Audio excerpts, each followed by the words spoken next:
क्या आप लंबे समय से घुटनों के दर्द से पीड़ित हैं? क्या आपके डॉक्टर ने आपको सर्जरी कराने की सलाह दी है और आप कंफ्यूज हैं कि आप सर्जरी कराएं या ना कराएं? नमस्कार दोस्तों, मैं doctor Ashu Jain, head of pen medicine, Artemis hospital Gurgaon. आज आपको जानकारी दूंगा घुटनों के दर्द की ट्रीटमेंट के बारे में और उसके आउटकम के बारे में।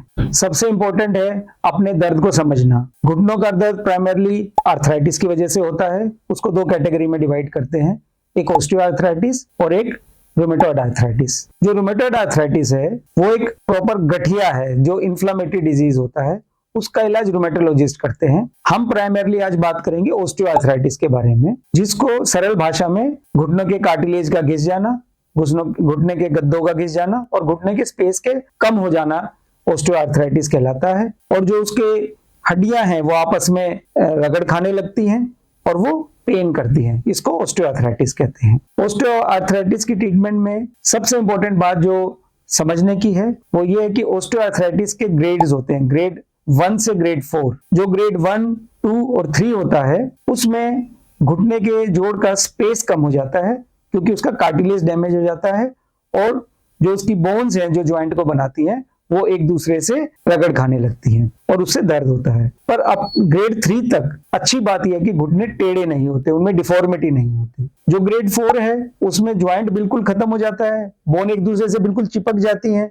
और वो इतनी ज्यादा आपस में फ्रिक्शन होता है या रगड़ खाती हैं जिसकी वजह से उसमें बहुत दर्द और सोजन होता है और घुटने टेढ़े हो जाते हैं। तो आप वेट बियरिंग नहीं कर पाते, उन घुटनों पे खड़े नहीं हो पाते, उन घुटनों से चल नहीं पाते। इसको ग्रेड 4 ऑस्टियोआर्थराइटिस कहते हैं। इसको इसलिए समझना जरूरी है कि जो ग्रेड 1 से ग्रेड 3 तक ऑस्टियोआर्थराइटिस है उसको आजकल बड़ी अच्छी टेक्निक है जिनसे इलाज कराया जा सकता है और बहुत अच्छा इलाज कराया जा सकता है। इसमें रीजनरेटिव थेरेपीज है, जिसमें प्लेटलेट थेरेपी है, बोन मैरो ट्रांसप्लांट है, प्रोलोथेरेपी है। इस तरह की रीजनरेटिव थेरेपी से इसका जो गैप है उसको ठीक करा जा सकता है और इसके साथ मरीज को बहुत अच्छी रिहेबिलिटेशन एक्सरसाइज कराई जाती हैं जिससे काफी अच्छा रिजल्ट आता है। पर एक बार आपके घुटने टेढ़े हो जाएं तो उसको वापस लाना बहुत मुश्किल है क्योंकि वो गैप रहता ही नहीं है, बोन आपस में चिपक जाती है, वेट बेयरिंग हो नहीं पाती क्योंकि घुटना अब आपका टेढ़ा हो गया है। उसमें अगर आपको डिसेबिलिटी ठीक करनी है तो आपको सर्जरी ही करानी पड़ेगी। पर अगर आप उस कैटेगरी में है जहां पे आप किसी वजह से सर्जरी नहीं करा पा रहे